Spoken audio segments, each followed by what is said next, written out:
மரிக்கும் நாள் வரையும் அவருடைய ஜீவியத்தை பார்க்கும் பொழுது ஒரு விசேஷித்த சிறப்புகள் ஒரு ஜீவியத்தில் காணப்பட்டது. මම මේ ස්ථානයට ආපු දවසේ සිට මේ යනකම් එයාගේ ජීවිතය බලන විට විශේෂයක්ව තිබුණා. சனி ஞாயிறு கூட்டங்களுக்கு தவறாமல் வருவார்கள். එනිසාද ඉරිදා රැස්වීම අතපස නොකර එනවා. தாய்மார் ஜெபங்களை ஒருபோதும் தவற விட மாட்டார்கள். අවරගේ ආත්මාව අතපස කරන්නේ. அவரிடத்தில் எந்த உதவியை நாங்கள் கேட்கிறோமோ அதை ஒருபோதும் தட்டிவிட மாட்டார்கள். එයාගේ මොන උදව්වක් අපි ඉල්ලුවත් ඒක අතරින් නැතුව කරනවා. ஒரு ஜெப வீரியாய் காணப்பட்டார். ඒ ආත්මා වීරවරයෙක් ලෙස සිටියා. இந்த இடத்தில் நடந்ததான 7 நாள் உபவாச ஜெபத்தில் இந்த ஊழியக்காரரோடு கூட அந்த 7 நாளும் அவர்கள் உபவாசித்து காணப்பட்டார்கள். මේ ස්ථානයේ තිබව දවස් 7 නිරාරී ආත්මාවට දේව සේවකයන් එකතු වෙලා දවස් 7ම නිරාරව සිටියා. அவர்களுக்கு நியமிக்கப்பட்டதான ஜெப சங்கிலியை அவர்கள் அந்த நேரத்தை விட்டு விடவில்லை. එයාට නියම කරාවේ ආත්මා දන්වල වෙලාව ඒ අතපස කරේ නැහැ. யாவரோடு அன்பாகவும் தாழ்மையாகவும் சாந்தமாகவும் பழகிக் கொள்றதான ஒரு தாயாராய் காணப்பட்டார். එමෝ සමගම ප්‍රේමයෙන් දයාවෙන් සිටින මවෙක් ලෙස සිටියා. மற்றவர்களுக்கு உதவி செய்கிறவராய் காணப்பட்டார். අන් අයට උදව් කරන අය ලෙස සිටියා.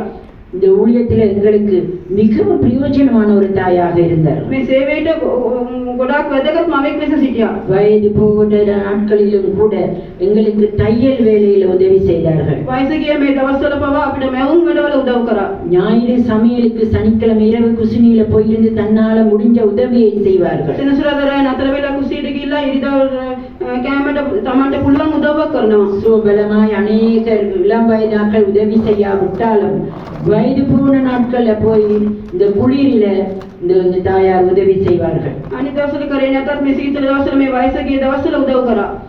கட்டப்பட்ட ஊழியத்துக்கு சண்டே ஸ்கூல் ஊழியங்களுக்கு மிகவும் பிரயோஜனமாய் காணப்பட்டார்கள். කැටපුරාවේ සම්දේ ස්කූල් සේවයට උඟා ප්‍රයෝජන මවෙක් ලෙස දක්වන්න ලැබුවා. இந்த தாயார் அதிக நாட்கள் வியாதி படுக்கையில காணப்பட இல்லை. මේ මව ගොඩාක් දවස්වල ලෙඩ ඇඳී සිටියේ නැහැ. ஒரு நாள் அவர்கள் கட்டப்பட்ட சண்டே ஸ்கூல் முடிந்து வீட்டுக்கு செல்லும் பொழுது அவர்களுடைய போன்ல லைட் இல்லாம போய்விட்டது. දවසක් කැටපුරා සම්දේ ස්කූල් ඉවර වෙලා යා ගෙදර එන විට එයාගේ ෆෝන් එකේ ටෝච් එක පත්තු වුණේ. அவர்கள் நிதானத்துல தான் நடந்து போயிருக்கிறார்கள். එයාගේ සීයෙන් තමයි ඇවිදගෙන ගියේ. அந்த பாதையிலேயும் எந்த விதமான வெளிச்சம் இருக்கவில்லை. ඒ පාරේ කිසිම එළියක් තිබුණේ නැහැ. ஒரு வாய்க்கால் ஓரமாகத்தான் கொஞ்சம் தூரம் நடந்து போக வேண்டி இருக்கிறது. ඒක කානුවක අයින දිගේ තමයි ටිකක් දුර ඇවිදගෙන යන්න ඕනේ. அந்த வாய்க்காலில் போய் பிற்பாடு அவருடைய வீட்டுக்கு போக திரும்ப வேண்டி இருக்கிறது. එතන ගිහලා එයාගේ ගෙදරට යන්න ඇරිලා යන්න ඕනේ. இவர்கள் இந்த வாய்க்காலில் போய் திரும்ப வேண்டிய இடத்துக்கு முன்பதாகவே திரும்பி விட்டார்கள். එතන ඇරෙන්න ඕනේ තැනට ඉස්සෙල්ලාම ඇරෙනවා. அந்த வாய்க்காலில் விழுந்து விட்டார்கள். ඒ කානුවේ වැටුණා. நினைத்து பாருங்கள், வயது போன தாயார் இந்த வாய்க்காலில் விழுந்தால் எப்படி இருக்கும் என்று. කල්පනා කරලා බලන්න මේ වයස ගිය මව ඒ කානුවේ වැටුනම කොහොම තියෙන්නේ නැතිද? கர்த்தர் நிச்சயமாய் ஒரு தூதரை கொண்டு அந்த தாயாரை தாங்கிக் கொண்டார். දෙවියන්ස අනිවාර්යෙන් දේව දූතයන් යවලා මේ මව දරාගත්තා. காலில் மாத்திரம் ஒரு புண்ணிய காயம் இருந்தது.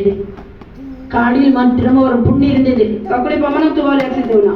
அந்த காயத்தோடு ஒரு கூட்டத்தையும் ஜெபத்தையும் தவற விடாமல் வந்து விட்டார்கள். ඒ තුවාලේ සමග කිසිම රැස්වීමක් යාඥාවක් අතපස කරන්නේ නැතුව ආවා. உங்களுக்கு சீனி வருத்தம் இருக்கிறது, இங்க பீத்தம்ல தங்குங்க, நாங்கள் இதை சுத்தப்படுத்தி பராமரிப்போம் என்று சொன்னான்.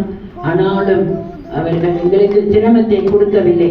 ඔබට සීනි තිබෙනවා, ඔබ පයිතුමක ඉන්න, ඔබ බලා ගන්න කියලා කිව්වත් එයා අපිට කරදර කරේ නැහැ. ஆச்சரியமான காரியம் என்னவென்றால் அந்த காயம் பெரிதா இருந்தாலும் எனக்கு நோவில் என்று சொல்லுகிறார்கள். ආශ්චර්යමත් දෙයක් කොහොමද නම් ඒ තුවාලේ ලොකුවට තිබුණත් මට රිදෙන්නේ නැහැ කියලා කියනවා. கர்த்தர் தான் அந்த தாயாருக்கு அந்த நோவை எடுத்து போட்டார். දෙවියන්ස තමයි මේ මවගේ එකක්ම අරන් දැම්මේ. ஒரு சொட்டு மருந்தும் இல்லாமல் அந்த சீனி வறுத்திருக்கிற அம்மாவுக்கு எல்லாருக்கும் இங்க இருக்கிற அநேகருக்கு அந்த சாட்சி தெரியும். சீக்கிரமா இந்த காயத்தை கர்த்தர் மாற்றி விட்டார். කිසිම වේදක් නැතුව ඒ සීනි තියෙන මේ මවට දෙවියන්ස තුවාලේ ඉක්මනට හොඳ කරලා දුන්නා. தன்னுடைய விசுவாச ஜீவியத்தை கட்டியெழுப்பிக் கொண்டு தான் இருந்தார்கள். මේ වගේ තමගේ ඇදෙල්ලේ ජීවිතේ ගොඩනගමින් සිටියා. கடைசியாக பிள்ளைகளின் விருப்பத்துக்கு ஏற்ற வண்ணமா பிள்ளைகள் தங்களுடைய விருப்பத்தின்படி தான் அவர்களை வைத்தியசாலைக்கு கொண்டு சென்றார்கள்.